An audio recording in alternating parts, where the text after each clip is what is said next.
We said that there would be a few freshmen we would leave off purely accidental, purely out of just the fact that LSU have so many top players that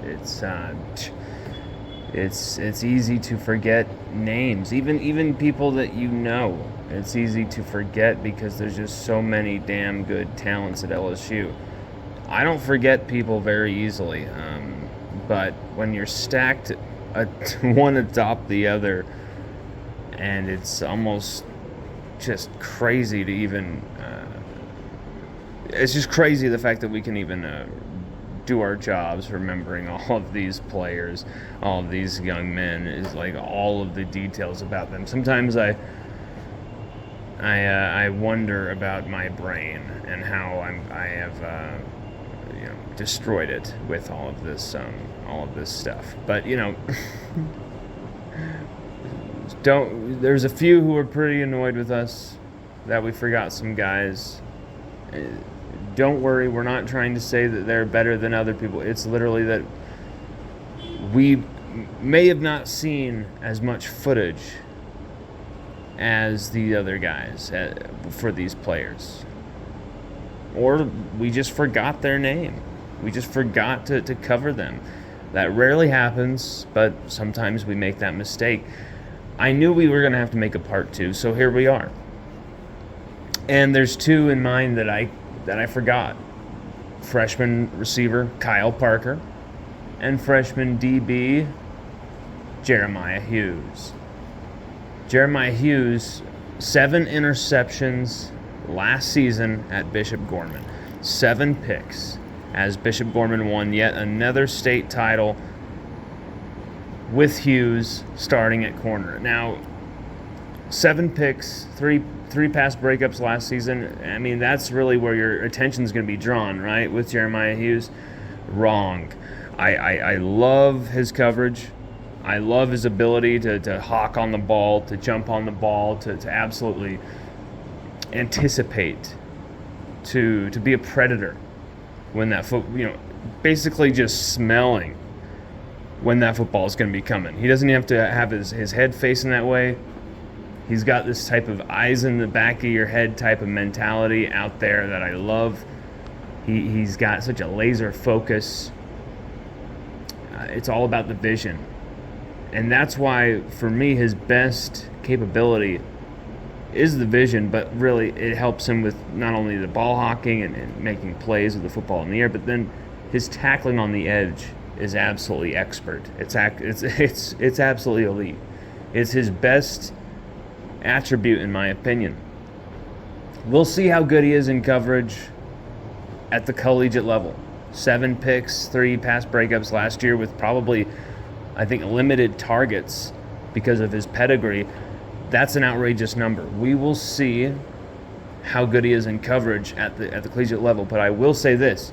He will get snaps on the field because he is a reliable and trusted tackler on the edge, which 1v1, you're also fighting off a blocker too, trying to get off that block, and you got to stop that running back before he breaks it loose for 60 yards. Like, it's on you. You've got to make that play.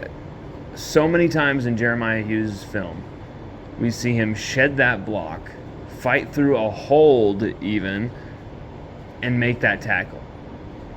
There's times he wasn't even able to bring the guy down himself, but he did everything possible to slow them down long enough until reinforcements could get the guy to the ground. That is a dude you want on the edge, backing you up, someone on the inside, someone in the front 7. You know if you make a whiff, if you make a bad miss, you're absolutely going to get backed up. You're going to get some type of support. And corners aren't known for their tackling, aren't known for being hard-hitting, ass-kicking badasses. But I tell you what, the best corners, the corners in the Hall of Fame in Canton, those guys all could tackle. Just look at them. Look at the list, and then you go watch the film. Any corner worth their salt has to be a damn good tackler off that edge. especially with all the just 1v1 tackling in space situations you'll find yourself in. And Jeremiah Hughes fulfills that for me. I mean, yes, still a raw talent, still a lot to see, a lot to expect from him, a lot to fulfill. I mean, it's very early in his Tigers career. But the fact that he is reliable on the field with these certain attributes, just in the fundamentals, allows a lot of growth to be possible here for Jeremiah Hughes as a Tiger. He's wearing number 29, by the way. Not Radar Jones, not Radarius Jones. He's gone. That number belongs to Jeremiah Hughes now. Kyle Parker, number 13, I believe. I hope I'm getting that right. Kyle Parker. Someone posted like a thing yesterday of Kyle Parker's about to make an instant impact as a freshman, and it was like a piece of footage of Kyle Parker making a very normal catch, like a very pedestrian catch, and I found the tweet to be hilarious. That's not me saying that Kyle Parker won't be greater. It's just I thought the dude was a little ridiculous for like, this catch means he's gonna be great. This is the one that's going to be his impact. Like, if you want to know about his impact, go look at his 300-yard plus 21 catch, 4 touchdown game that he had this last senior year. And then you look at the talent around him. You get some opportunities. The quarterbacks there at LSU. Kyle Parker's going to fulfill his talent, his potential at LSU. There's too many reasons for him to be successful, and really not enough for him not to be.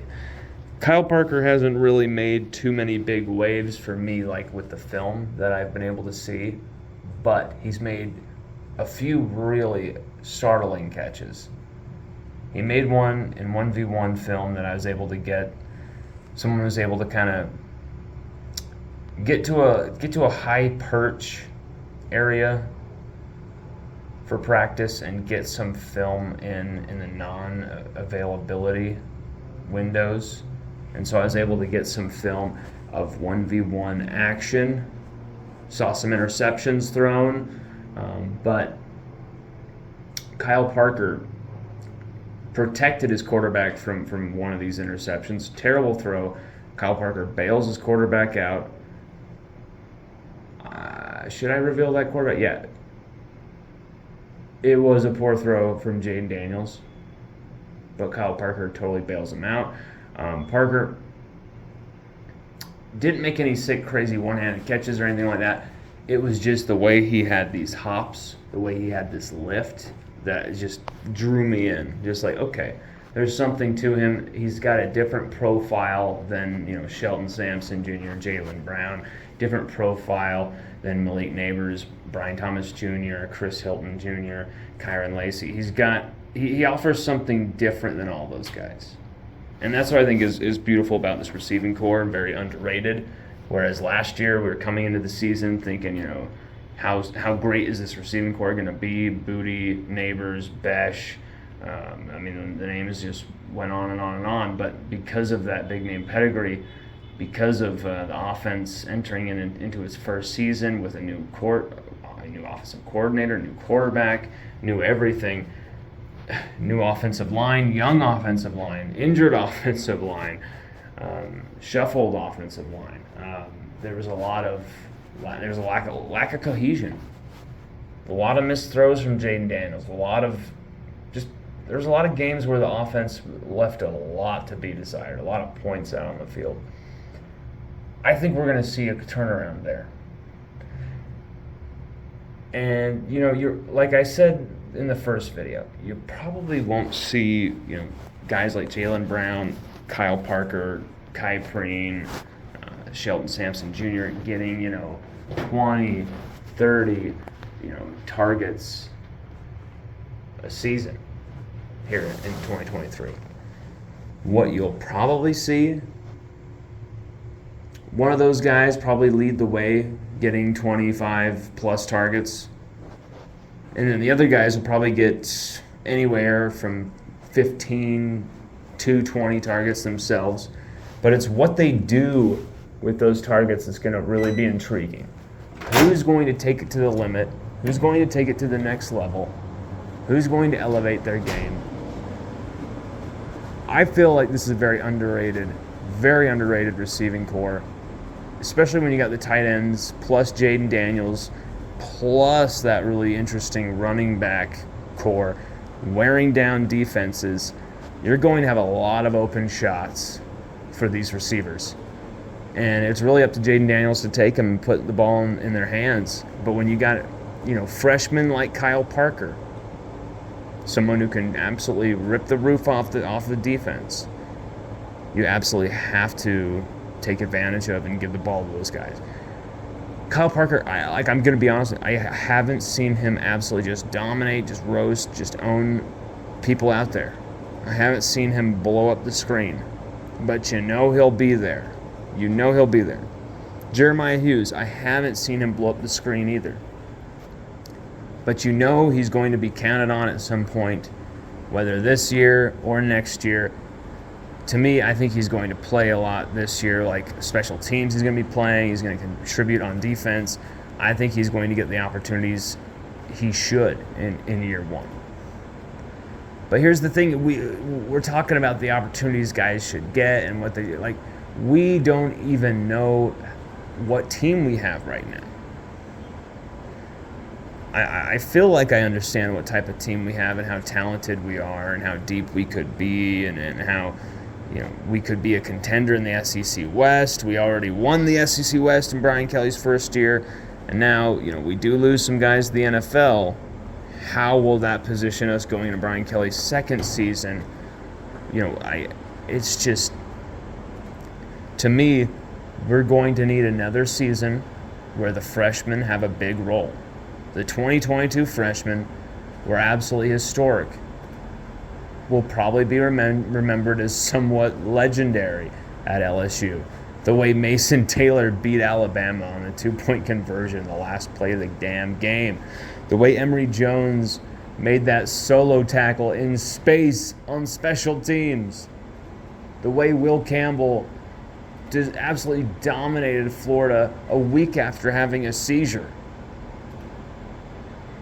The way Harold Perkins single-handedly beat Arkansas, single-handedly owned Bryce Young, and was brilliant.